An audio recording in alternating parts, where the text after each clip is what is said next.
How does a dying bird in a forgotten desert create a paradise with just 2 words? Watch the full story to find out.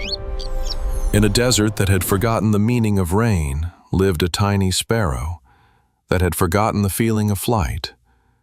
Her world was an endless canvas of scorched earth and shimmering heat. Sickness was her shadow. Her feathers were a ghost of what they once were, and her only home was the crushing weight of loneliness. One day, a brilliant white dove, a pilgrim of the sky, was charting its course overhead. With the last of her strength, the sparrow let out a weak chirp. "Wait, please." The dove descended, its purity a stark contrast to the desert's grit. "What troubles you, little one?" it asked, its voice like cool water. The sparrow looked up, a flicker of life in her tired eyes. "Where do you fly with such purpose?" "To the great sky," the dove replied, "to the celestial realm where all questions are answered." Hope, a feeling she hadn't felt in years, bloomed in the sparrow's chest. "Please," she whispered, "if you see the Creator, would you carry a question for me? Just ask, when will my desert finally bloom? When will this pain end?" The dove promised it would, and with a powerful beat of its wings, it continued its journey.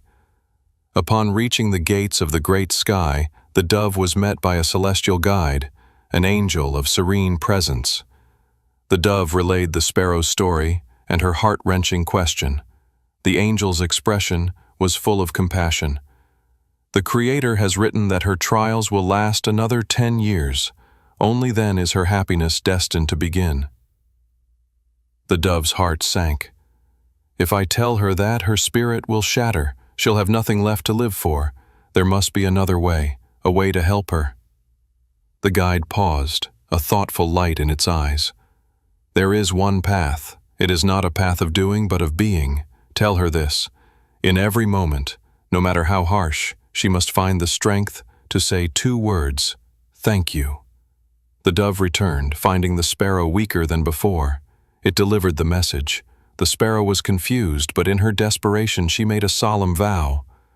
When the searing sand burned her fragile feet, she whispered, "Thank you." When her throat was parched and the horizon offered no water, she whispered, "Thank you." When a wave of sickness racked her body and another feather fell to the ground, she closed her eyes and whispered, "Thank you." And then, a miracle began to unfold. Slowly, where old feathers had fallen, new ones began to grow, strong, sleek, and iridescent. One afternoon, as she walked, the sky above her began to change. Dark, heavy clouds gathered where there was once only blinding sun. A powerful wind, cool and alive, swept across the dunes. And then it happened. Rain. Not a drizzle, but a life-giving downpour that soaked the forgotten earth. In its wake, a vibrant green carpet of life exploded from the sand. A small, crystal-clear pond formed, reflecting the newly washed sky. Her body healed, her strength returned, and with a powerful push, she took to the air, her new wings carrying her high above the blooming desert.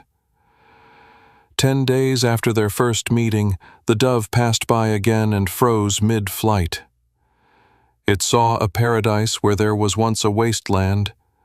It saw the sparrow, vibrant and joyous, dancing on the wind.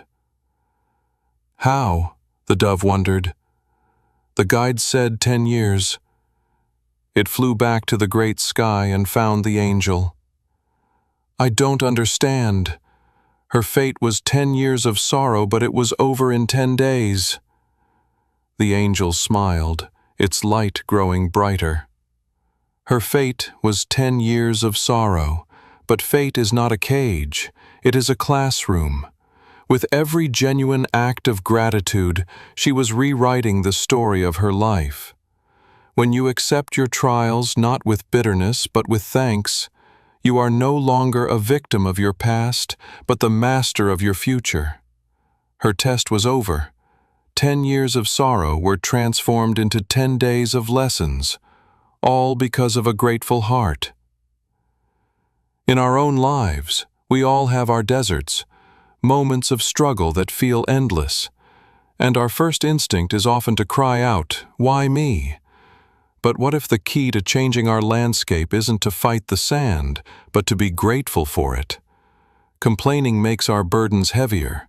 Gratitude gives them wings. So today, make a promise to yourself. In every situation, painful or beautiful, find a reason to say, "Thank you." This one small change can move mountains.